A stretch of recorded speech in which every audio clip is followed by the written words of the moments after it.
Good morning, everybody. How are you today? Good? My name is Alhandra, and I think not many of you know me, but my name is Alhandra, and I'm going to be your teacher for these lessons that we're going to have on this remote mode, okay? First of all, I hope you guys are fine. I hope you've had a nice vacation. Did you get the time to relax? I know you had to stay home. Sometimes it can be boring, but I'm sure you found many new things to do that you've never thought you would be doing in vacation time locked at home.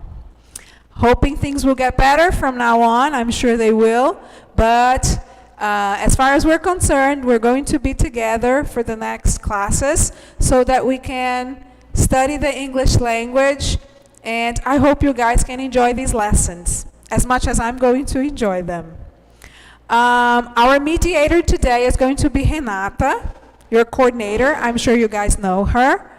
Let her know if I'm speaking too fast or if the explanations are not clear, if you want me to explain something in Portuguese, okay? I'm going to use English as much as possible, but if it gets too difficult, you guys can let her know, and then I can dial it down a little, okay?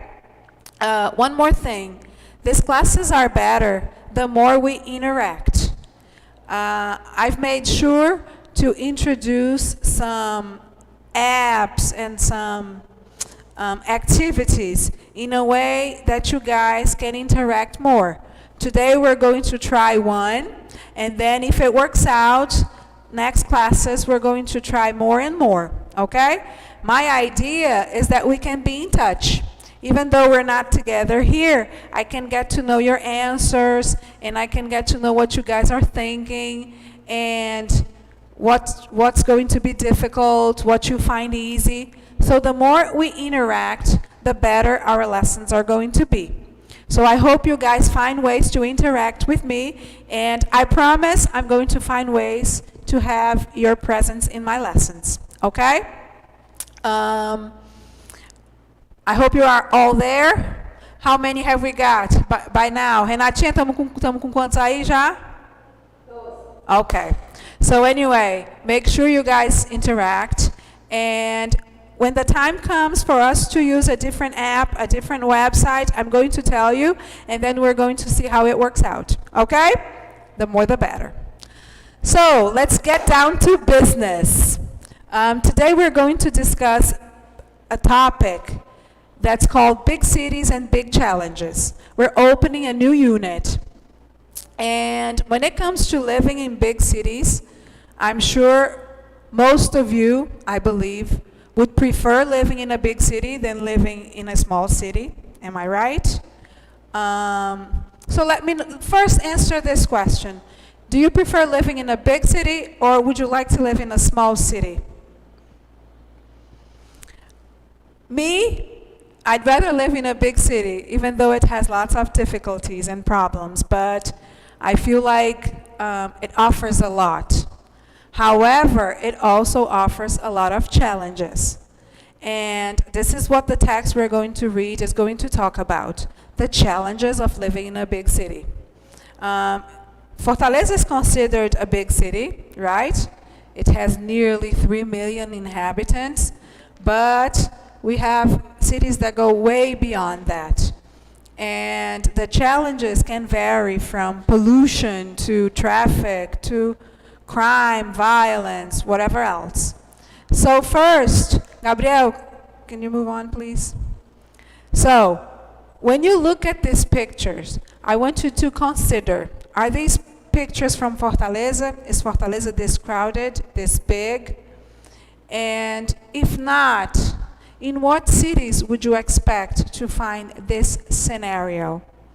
And what words come to mind when you think of big cities? So, when you think of living in a big city, I'm sure you've visited lots of big cities. Maybe you've been to São Paulo, to New York, to Tokyo. I've read that cities in Africa are growing very fast, and in 20, 30 years from now, the cities that will be the biggest in the world might not be the same that are the biggest today. So look at these pictures. And as you look at these pictures and you consider and you think about living in a big city, I want you to take this to the next step. And this is an interactive activity that we're going to try today. Okay? Gabriel, can you move on? So this is it. I'm going to ask you to type in this website. It's menti.com. You might type www, but I think it works either way. So type in menti.com. And then when you type this in, it's going to ask you to insert a code. You're going to insert the code 86469. Please let Renata know if it's working. Ok? So that I can know that it is working. Renata, eles vão tentar aqui uma atividade, aí eles vão comentar aí contigo se está dando certo ou não. Ok? Se alguém colocar alguma coisa, tu diz. Tá? So, type in menti.com and then you insert the code 86469. You are going to get to a screen that is going to suggest that you type 3 words you relate to big cities. And as you type these words, I'm going to receive the message here, and I'm going to be aware of the words you've written. Okay?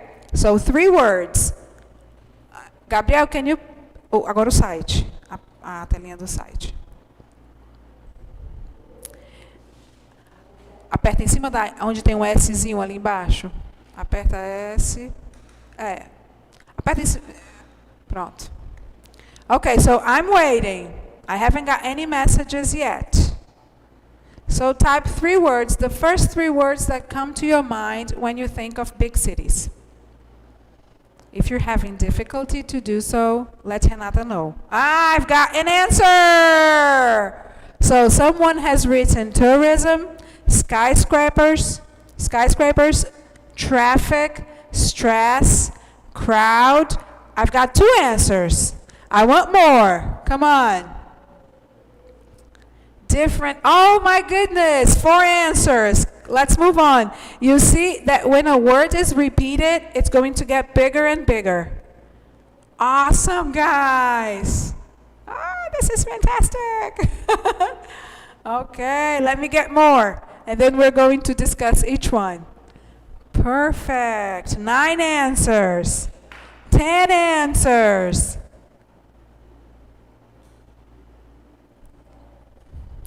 11. That's awesome, guys. It's nice to know you guys are there and you're participating and you're understanding. Oh, this is worth $1 million. Anyone else? I'll give you 1 extra minute, and then we're going to discuss these words.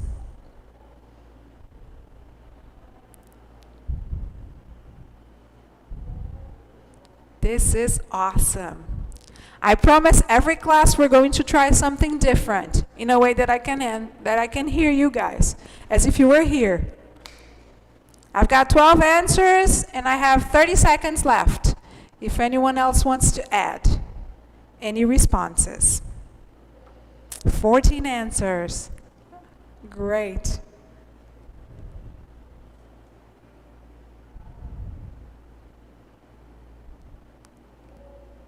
Ten, 9, 8, 7, 6, 5, 4, 3, 2, 1.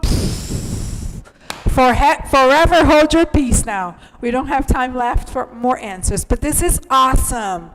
So I'm going to read the words you guys have written so that we can consider, I got 1 more answer. And then we're going to see the information that we got.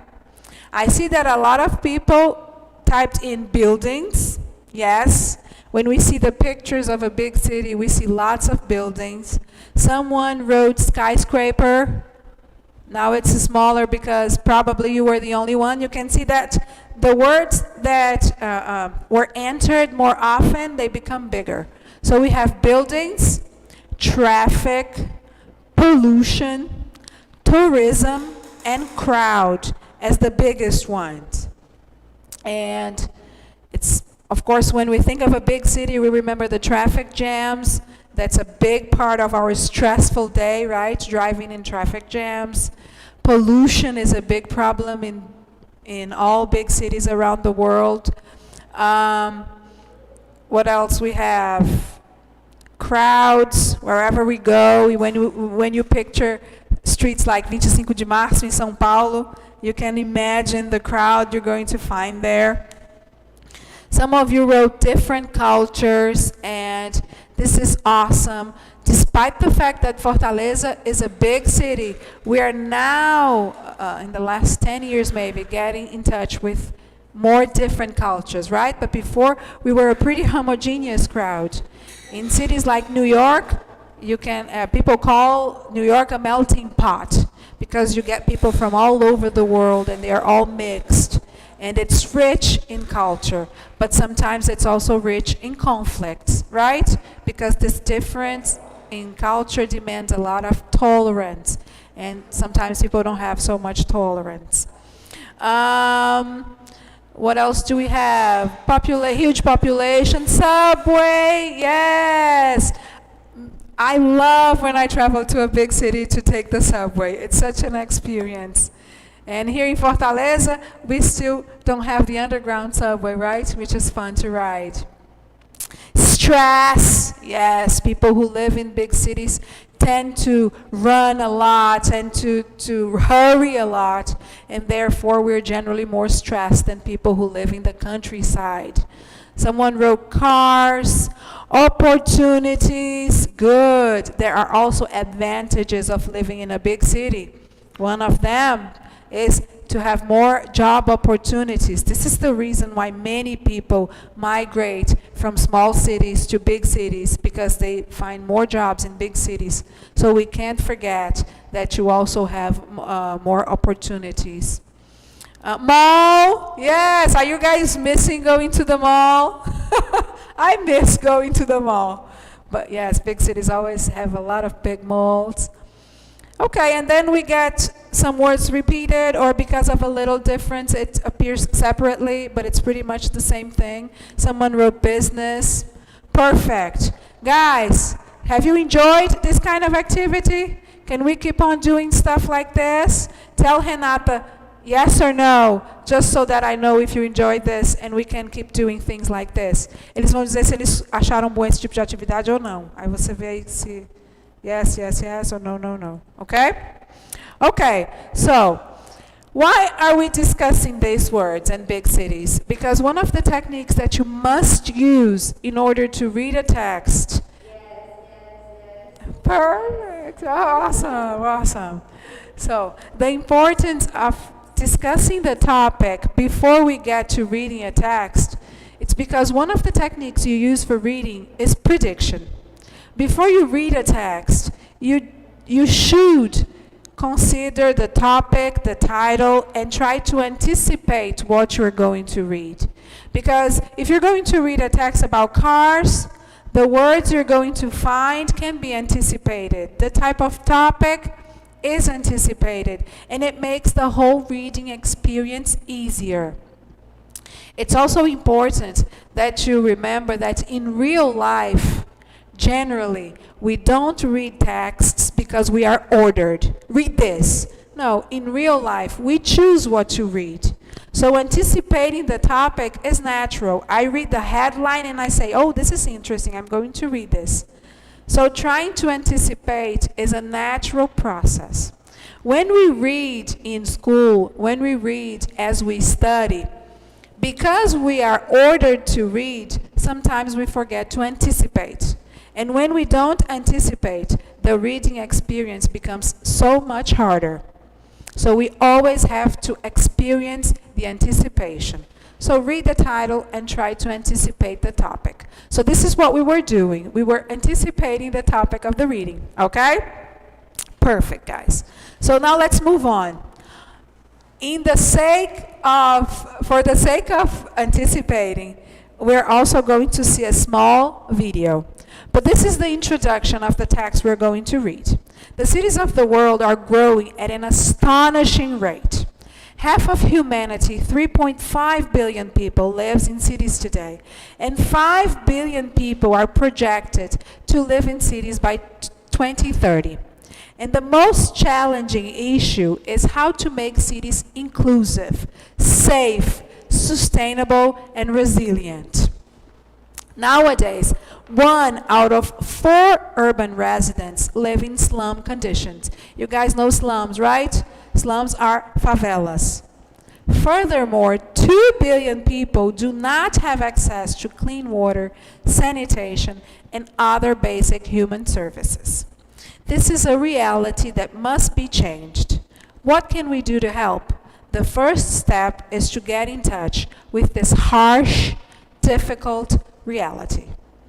Now, for the sake of anticipating, we're going to watch a small video of mayors talking about what they think are the biggest challenges of the big cities they run. Okay? So let's see the video. Yes.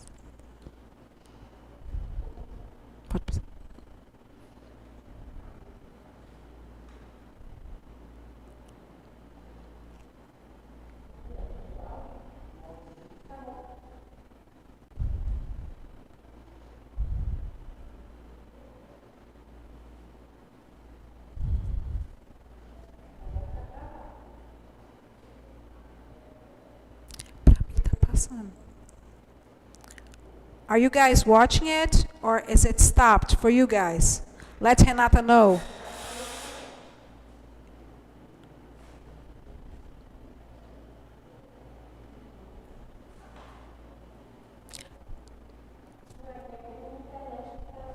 Okay.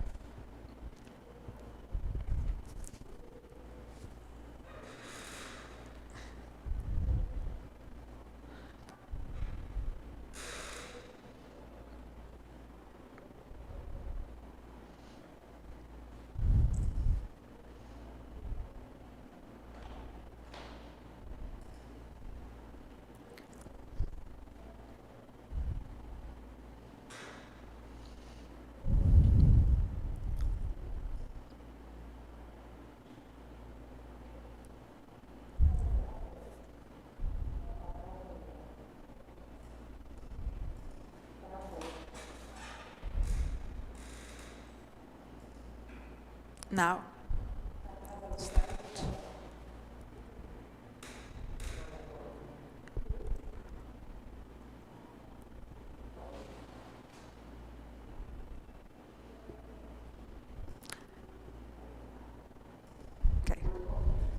Okay, guys, I hope you've seen it. Can you let me know if you got to see it? Tell Renata, did you get to see the video? Eles conseguiram ver o vídeo? Renata, tem alguém comentando? Okay. Okay, but anyway, guys, this is going to be available for you if you want to see it later. But I just wanted to show you that the problems the mayors are facing, they vary a little around the world, right? Some problems you will find in most countries, like many of them discuss job opportunities and creating more jobs, unemployment for youngsters. Because the thing is, the more we attract people to a big city, because we offer jobs, the more we need to create more jobs for these new people that are coming. So big cities are magnets that attract people who need jobs, but because we do so, we end up not having enough jobs for everybody. A mayor discussed the problem of light, and this, you can see that it's a very specific topic. Not many of them talk about lights, because maybe many big cities already have lights, but for his city, he says that lights, where you have lights, you have less crimes. This is what he says, right? Some people discuss food, hunger. Many of them, one talks about revolution, the machines, and not letting machines take people's places. So anyway, enough anticipation of the topic. What I want you guys to do now is that I'm going to give you 5 minutes to read the text. Maybe 5 minutes is not enough to read it entirely, but I just want you to get an overall idea, okay? So I'm going to give you 5 minutes to read the text quickly, and as you finish reading, you just let Renata know, and you type done, okay? Okay, let's read it.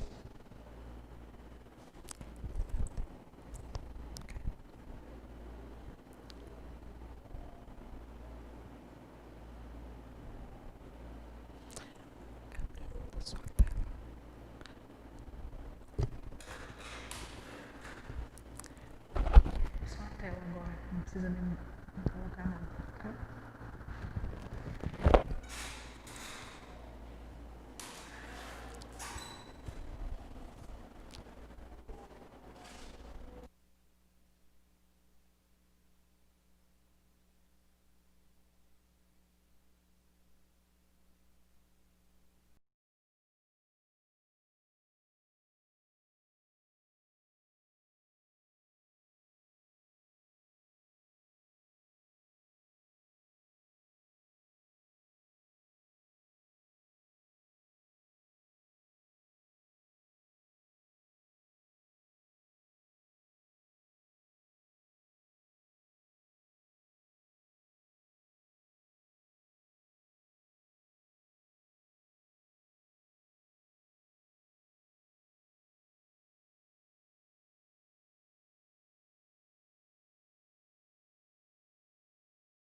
Guys, have you finished? Say yes or no.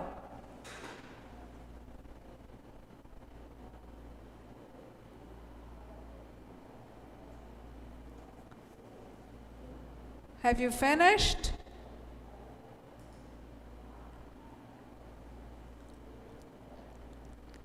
Have you finished reading? Yes or no? Nothing? Okay, so let's get to the activity, okay? If you haven't finished reading, that's okay, because you're going to get the chance to read some more later. We're going to work now. The first exercise is for you to write a paragraph about the life in the big cities. Since we've discussed it a lot, you guys can write your paragraph later, okay? We're going to consider that the words were the paragraph. Okay. Okay, so if you haven't finished, that's okay. You can finish later. We're going to move on to activity number 2, okay? Activity number 1, you do on your own. Write your paragraph talking about big cities. Let's go to number 2, which is a vocabulary exercise. You have to find the meaning for the words and expressions that were highlighted in the text.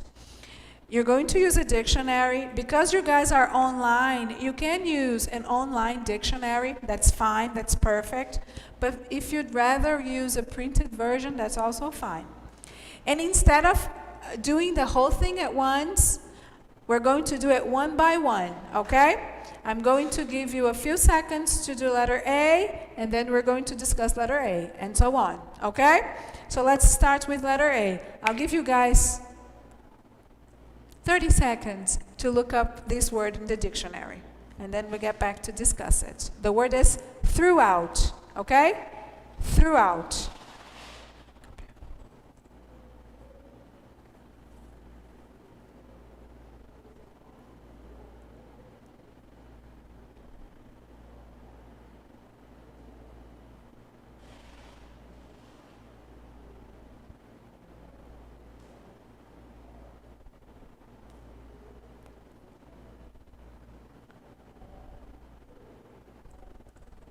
Okay, let's check what throughout means. The sentence in the text says, throughout history, no country has ever achieved economic prosperity without urbanizing. So look how important cities are, right, for the economic prosperity of a city. So this is the sentence. What does throughout mean? Throughout is a preposition, and it means in or to every part of, everywhere in, from the beginning to the end of. So pay attention that we can pretty much substitute the word throughout with the expression from the beginning to the end of history, throughout history, okay? So throughout as the preposition. An example, using a sentence, they searched throughout the house, meaning they searched everywhere in a house. Okay? This is an easy one. Now you guys get 30 seconds to try to do number 2. I'm going to do it very quickly so that we can really enjoy our time together. Okay? So, word number 2.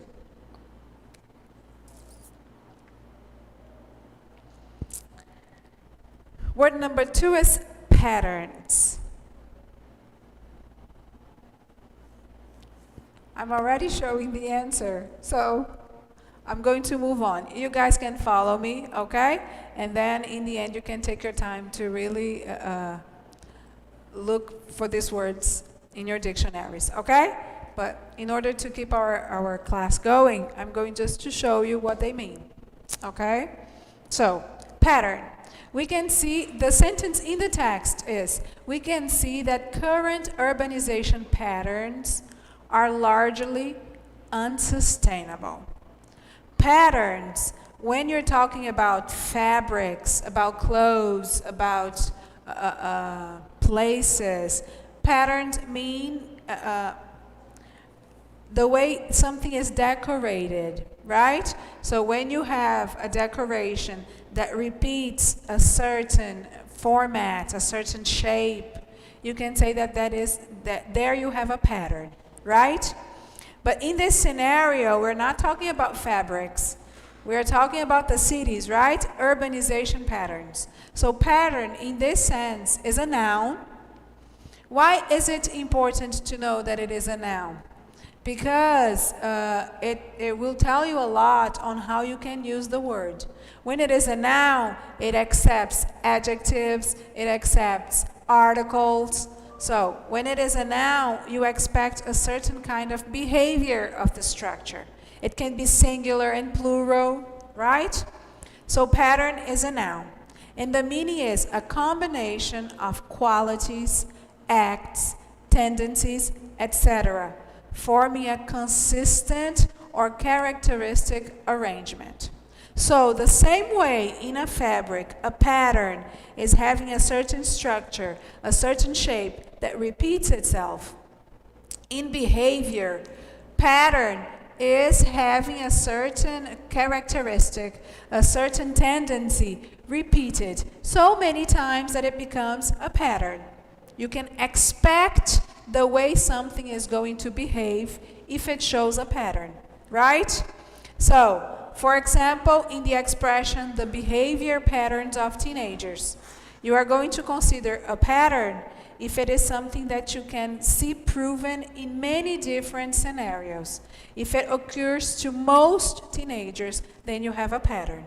Okay? Clear? Perfect. Let's go to the next word. Unsustainable. We can see that current urbanization patterns are largely unsustainable. Now, this is interesting because we have an opposite. Unsustainable is the opposite of sustainable. And then you have the prefix un, which changes a word into its antonym many, many times. For example, real and unreal, sustainable and unsustainable. And what does unsustainable mean? Unsustainable is an adjective. So if it is an adjective, it can never be alone, right? It's referring to a noun or to an adverb. So anyway, when you have an adjective, you're going to relate it to a noun. It's going to be following a noun or coming previously to a noun. And what is unsustainable they're referring to? In this case, they're talking about the current urbanization patterns. So the current urbanization patterns are unsustainable. And what does unsustainable mean? It's not sustainable, obviously. Not to be supported, not to be maintained, not to be upheld or corroborated. So when you say that something is unsustainable, you're saying that you can't go on like that. Because if you go on like that, something will be destroyed. So it's unsustainable. Okay? And sustainable being the opposite is a behavior, is an attitude that you should keep on going. If you keep on going with the attitude, you're sure to find that it's going to last longer. So unsustainable. An example in a sentence, these are unsustainable alternatives, meaning that these alternatives cannot go on. Okay? Next. In the sentence, in the text, the current urbanization model that largely favors low-density arrangements and an over-reliance on industrialized forms of transport is contributing to pollution and sprawl. We're going to study over-reliance now, and then sprawl is the next word, okay? I believe sprawl is one of the most difficult words for you, right? It's not very common. But the rest, I think it's pretty okay. Over-reliance. Over-reliance is a noun. If you understand the word reliance, reliance means confidence, means dependence, right? Remember the verb, it comes from to rely. When I rely on someone, it means that I depend, I count on this person. So, reliance is dependence, is this sense of trust that you can count on someone. when you have this prefix added, this over, whenever you have over, it means too much, over the top, excessive.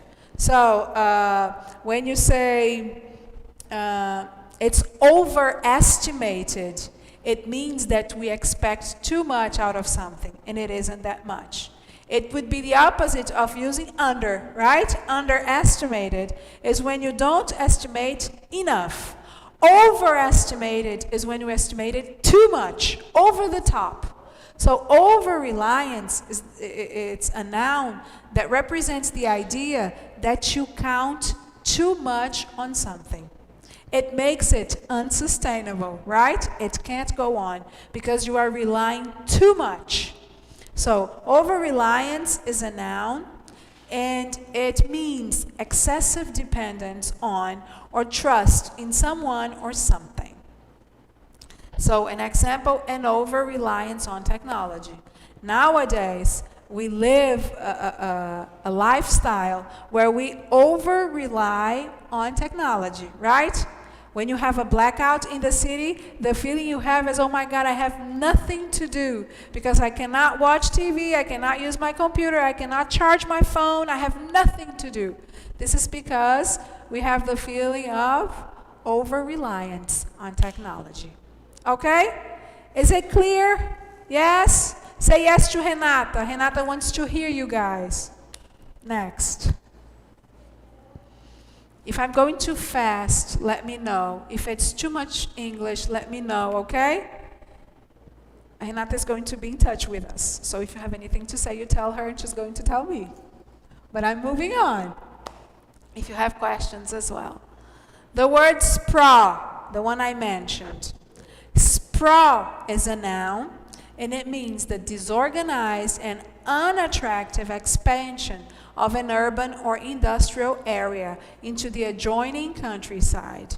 So, when you have a city that's growing faster and faster, this disorganized way that it takes over the countryside, what used to be the countryside and becomes part of the city, this is what we call sprawl.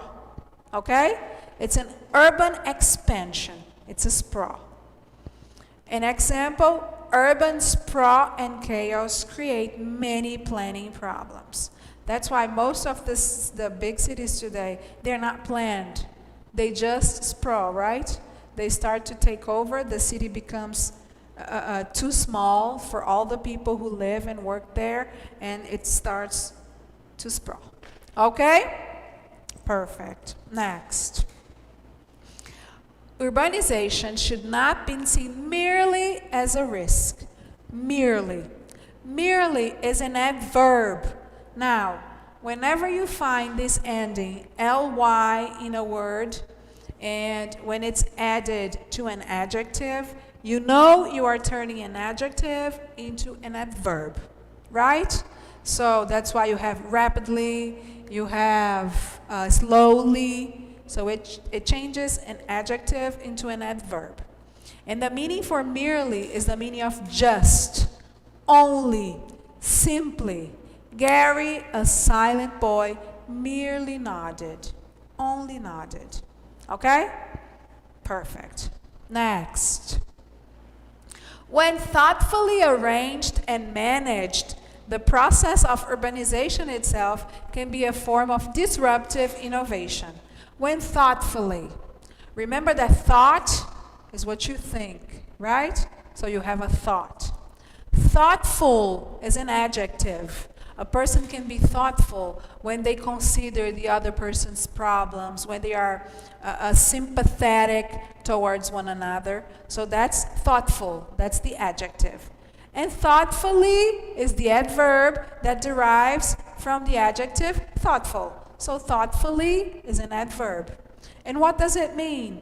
It means that you are doing something carefully, with consideration, and with attention. Okay? Remember, the adverbs, they show you the manner the verb is working. So it's going to follow a verb, an adverb, or an adjective. So thoughtfully, the adverb, The meaning is with careful consideration or attention. An example, thoughtfully designed lighting created a romantic atmosphere. So the person considered a lot, thought a lot about the lighting, and therefore it created a romantic atmosphere. Thoughtfully designed lighting. Okay? Guys, you can see that I really just copied entries from dictionaries, so it pretty much follows the way you're going to find it in the dictionary. I just left aside certain details, like it's always going to show you the way you should pronounce the stressed syllable. It generally has more than one meaning, but I just decided to use the meaning that works for this text. But of course, when you look for certain words, like patterns, you're going to find a list of possible meanings. I'm just dealing with the ones that relate to our text on big cities, okay? One more, Gabriel. Disruptive. When thoughtfully arranged, it's the same sentence, right? When thoughtfully arranged and managed, the process of urbanization itself can be a form of disruptive innovation. What is disruptive? It comes from disrupt, right? So disruptive means that it's breaking with everything that came before. It's a big change. It's disruptive. So it is innovative or groundbreaking. It's something that changes from everything that was done before. Okay? So bringing a disruptive technology into the market is never easy. Disruptive because it changes a lot. It's very different from what was happening before. Okay? Gabriel, next word. PPPs. Now this acronym has become so common in Brazil as well, right? PPPs, public-private partnerships. I know there's a certain politician that uses this a lot, PPPs. But here they are, the PPPs. Public-private partnerships are a requirement for feasible solutions to address forthcoming urban demands. So, the word forthcoming is an adjective, and it means something that's coming right ahead. So it's close to happen. It's in an imminent future. Okay? It's about to happen. It's about to appear. Example in a sentence, the forthcoming basketball season. Fosters. Now, foster is one of those words we were saying that you can find more than one meaning, right? There is even a television series, The Fosters. I don't know if you've seen it, but I used to watch it. And in that series, foster was the word for a family that temporarily adopts kids, right? So it's a foster family. But this is not the situation we have here. We have foster as a verb. And how can I tell foster as a verb here? I can tell because you see how we changed from foster to fosters? It's the verb being used because my subject is singular. It is in the third person singular. Mixed use space. So I'm talking about space. Also fosters local level revenue generation. So foster as the verb, it means to encourage the development of. So it helps develop. It assists on the development of someone or something. For example, the teacher's task is to foster learning. Okay?